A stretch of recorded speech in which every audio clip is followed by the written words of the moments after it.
and me, we're family. The bond that we share is as deep as the sea.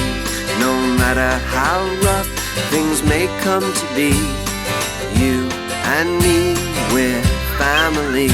Sing ho, hey, long for the ride. Ho, hey, I'll stay by your side.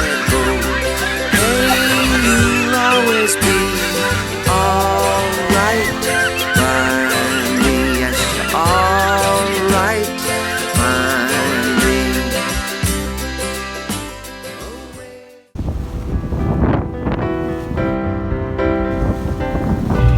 So that's Turkey and that's Greece. So we're just crossing into Greece now and we're heading to Kos down there.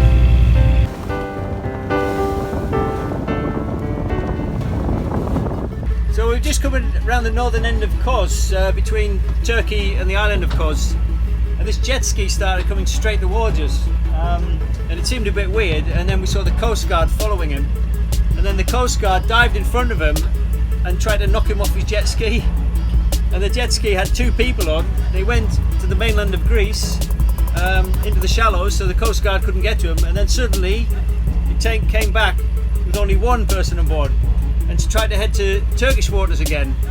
And then there was two Coastguards after him, and then a third one joined in, which we think now is the Turkish Coastguard. So they've got two Greek Coastguards and one Turkish Coastguard chasing this one jet ski, and he's absolutely giving them the runaround. Now there's a fourth Coastguard chasing one jet ski. So we've just come from Turkey and now we're in Kos and we're trying to find the customs again to check into Greece. Like checking out of Turkey into Greece is going to cost us this time about 130 euros, I guess. Maybe I'll just get what I've got in my wallet like the other guy and just say, will you take this?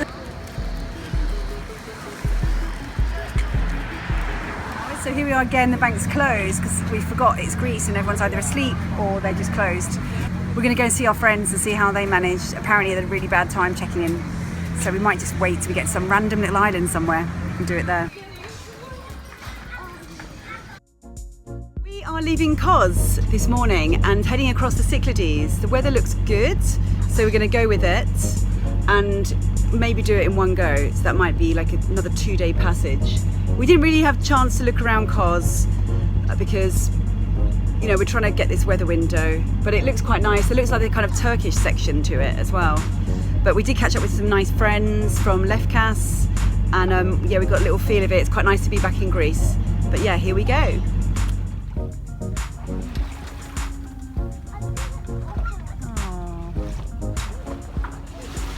Really exciting. We just saw a turtle, not a massive turtle, but I'd say about this size. Just having a little sunbathe, a little float on the surface here, and so we just reversed back carefully and so we can get really close up and see that gorgeous turtle. He's just having a great time out there.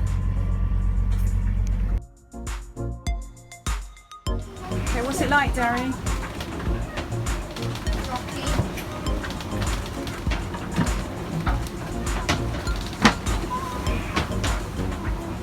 How's it? It's very, very bad. Why? The boat's always tipping over, it feels like. It feels like the boat's gonna tip over.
So the original plan this morning was to sail from Cos to Io, but the wind was supposed to be from the north. We were supposed to have a nice beam reach during this sort of mild Beltemi, but the wind has actually switched around to the northwest, and now we've got this horrible beat across the Cyclades. There's plenty of wind, it's just on our nose, and we're pinching rather a lot and obviously heeling a lot and getting knocked around a bit. So I think instead of having our 2-day, 2-night journey, I think we're going to have to cut it short and tuck behind the next island for the night, and hopefully the wind will die down or change direction, and the kids will settle down a bit and keep their lunches down and their dinners down, and we'll set off when the wind improves. I've done 1, 2, 3, 4, 5 pages today. Well done.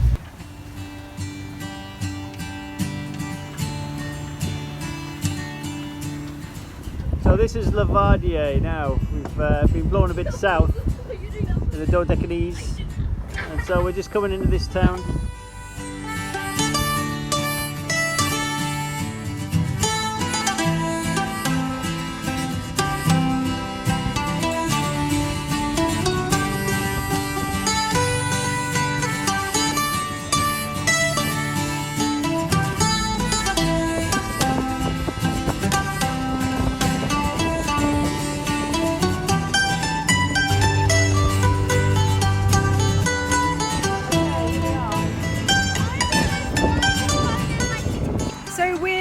On the edge of the Dodecanese, heading across Cyclades next. We stopped here just because the wind was on our nose and it was uncomfortable, and we're going to wait this day out, and the wind should slightly change direction so we can carry on. But it's a really nice place actually. It's quite busy. We didn't expect it to be so busy on this island.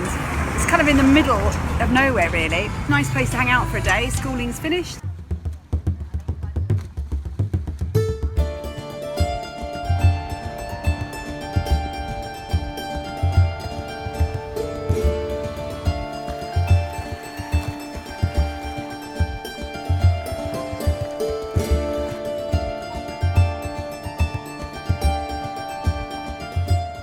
What's happened? I feel like I've broken my nose. What happened? How did you do it? I dived in except my face smacked onto one of the rocks at the... my face smacked onto one of the rocks on the bottom of it, and my teeth do it wobbly. And now we're going to go and walk up to the top of the hill, to the Chora.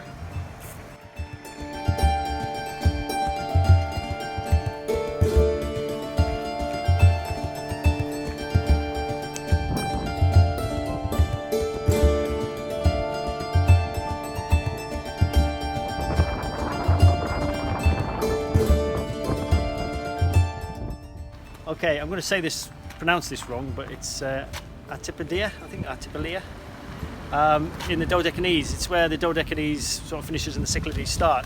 When we came through Greece originally, we came through the Cyclades and we stopped in Santorini, which was horribly touristy. There was crowds everywhere, and we didn't really get to see the island because even getting a bus anywhere, the bus station was absolutely jam-packed. But here we are in the island just along from that, and it's absolutely tranquil. It's beautiful, and castle at the top and the sort of the archetypal Greek island, blue and white buildings, and so we accidentally ended up here, but you know, it's one of those fortunate accidents. But we're here now, so we're going to do some exploring. It looks really, really beautiful.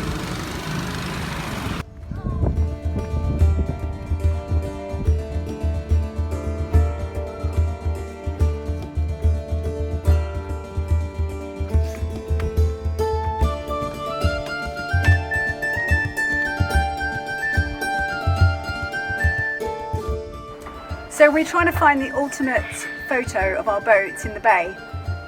We found the boat in the bay. We're still trying to head up to the castle. But yeah, this is a really amazing town or village, kind of all wound around the whole mountain. But yeah, there's the boat, and on we go.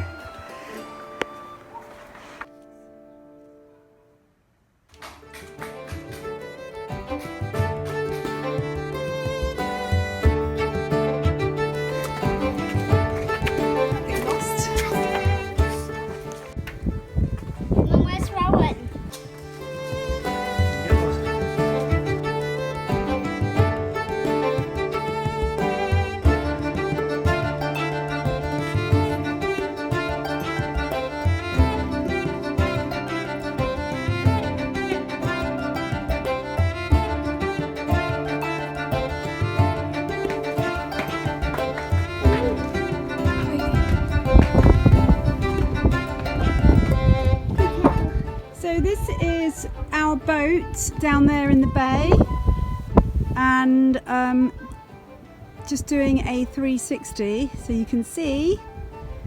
So that's kind of like where we came from, that direction. And yeah, this is the island of Astypalea. Astypalea. Dad, look! You can see it better like this.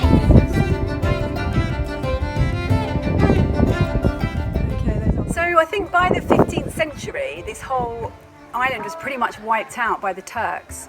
So then after they had to repopulate the island from Tinos and Mykonos, and so they brought people over, and actually those people lived here for quite a long while. They actually lived, you know, in the kind of walls of this fortification because they had to be protected from pirates and invasions and all sorts. So then from the 15th century to the 18th century, people were pretty much, the people that were repopulated here were left to their own devices really, and a lot of them were Christians and they just kind of got on with it. The Turks just used to come and collect the taxes. But there was still the problem of piracy around, so first of all I think they kind of lived here for the protection from the pirates, and then after that they kind of started to live alongside the pirates, and the pirates used to protect them from other invaders. So it's quite an interesting history really, and just the way the whole town is sort of built up around this fort, which now is a little bit kind of run down, but yeah, it's still, some of it's still existing. You can see where all the houses were along the sides, but yeah, obviously it's all needs rebuilding, but I can't see that's going to happen. But yeah, it's quite an interesting place.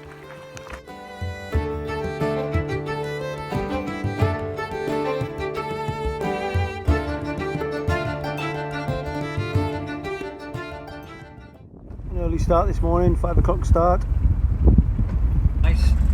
Look, I'll get a focus on it. Up anchor, and off to Folegrandos.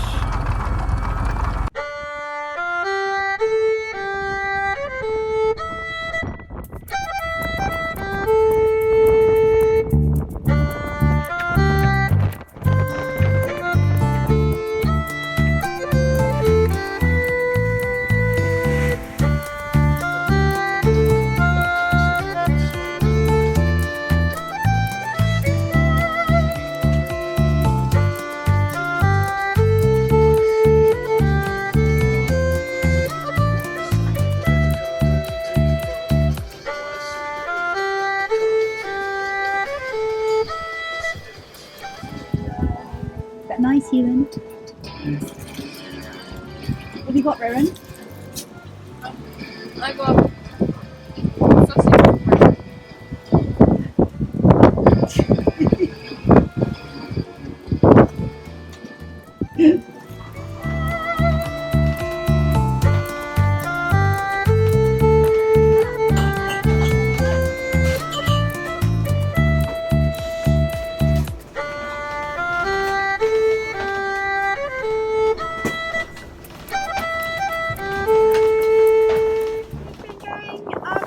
between the Dodecanese and the Cyclades. It's been really stop-start basically. Between the islands, there's a lot of variation in wind patterns. So most of the time we've managed to sail, which has been the main thing. So yeah, here we keep rounding up because there's lots of gusts coming through the islands. And so it's hard to stay on course, but it is quite nice wind. For the major part of it, I think the wind's been pretty good. And it hasn't been that much swell. We thought there'd be a lot more, but it hasn't really been that bad compared to yesterday or the last trip we did. So yeah, nearly going to be arriving in Folegrandos in about 3 or 4 hours.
Okay, so the pleasant anchorage that we wanted to go to didn't turn out to be so pleasant because there was these massive gusts coming off the mountains. I don't know how much wind speed it was because our wind indicator doesn't work, but honestly it was a kind of gust where you can just see the spray over the top of the waves. So, you know, it could be, I don't know, I don't want to exaggerate, but anyway, it wasn't, our whole boat with no sail up was actually tipping over. So, bare poles. Yeah, we were going bare poled and it was just tipping. So we couldn't get into that lovely anchorage, in a nutshell really. We couldn't even get close. And we didn't actually want to be in that anchorage because we suddenly realised that if this wind is gusting down the mountain, then it's going to be even worse in that beautiful anchorage that we were in once before. So we came around the corner to, still on the Island of Folegrandos, but to the bay. And we have no idea really what it was like for mooring up. And we've got here and realised you can't anchor, so you're not allowed to, I don't know why. But there was like a tiny bit on the end of the fishing pontoon. It's like a fishing port, and on the end of the pontoon there's a little space, which is where we put our boat. There's a super yacht that's stern too, and I think the ferry comes in next to that, and the harbour master said we're okay here. So it's a bit weird, we're kind of alongside and we're moving around quite a lot, but we are in this bay, we're safe. We didn't even know we could get in actually, it was just quite tricky. There's a few rocks to kind of negotiate as you get into the bay, but we did that fine. But now the mayhem, I think, you know, I was just chucking things down below because, you know, we kept thinking our paddleboard we should deflate it. Normally we would, but we didn't. And so I was deflating that while we were out there.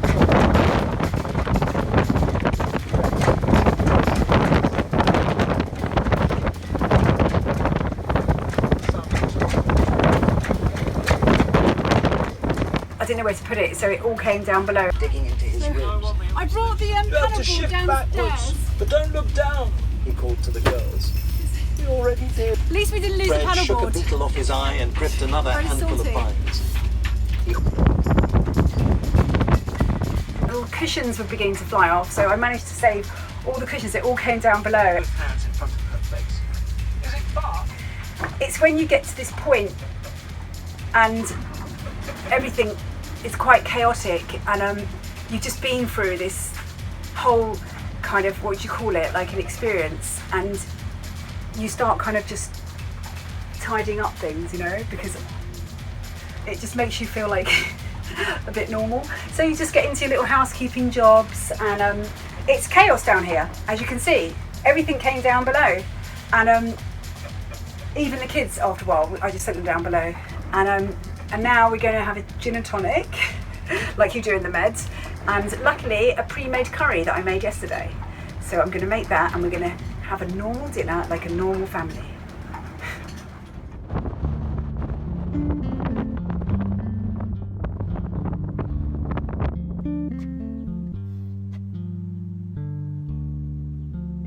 So yesterday we had a few problems. We were coming into Folegrandos and the wind was from the north, and so we knew there was an anchorage around the south because we'd been there before. And as we rounded the headland, we got hit by these gusts. So this is Folegrandos, and yesterday we were rounding this corner, aiming for an anchorage here. And the wind was pummeling down from the north, so we thought this would be a nice quiet anchorage. And I think what was happening, it was the gusts were running off the top of the hill. They went over the top of the island and down, blowing the waves back into land, which meant, ironically, that even though we were in the southern end of a northerly, almost gale, we actually found ourselves on a lee shore. I've never been in that situation before. I've heard about it, but I've never actually experienced it before, and it was quite scary. And it was probably the first time ever that we've had to literally turn around and come back out of a place. So it was a bit scary, but we managed to bring it round the corner into the main harbour, and even that was a bit gusty as we came in, and there was very limited scope for mooring in there as well, because there was a super yacht which I really didn't want to park next to, because our spreaders were rocking backwards and forwards like that, and I could just see them smashing against the side of this super yacht. So we found this kind of little bit of end bit on the end of a pontoon on the fisherman's wharf, so we managed to tuck ourselves on there. So yeah, it was quite an eventful day yesterday, and the wind's keeping up today.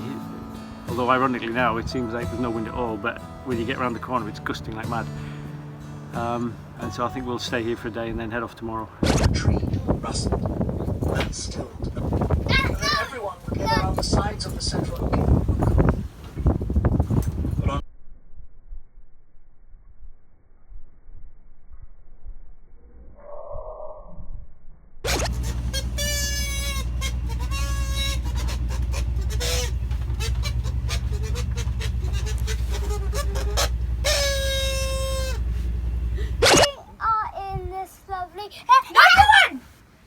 Oh my god. You won? Oh.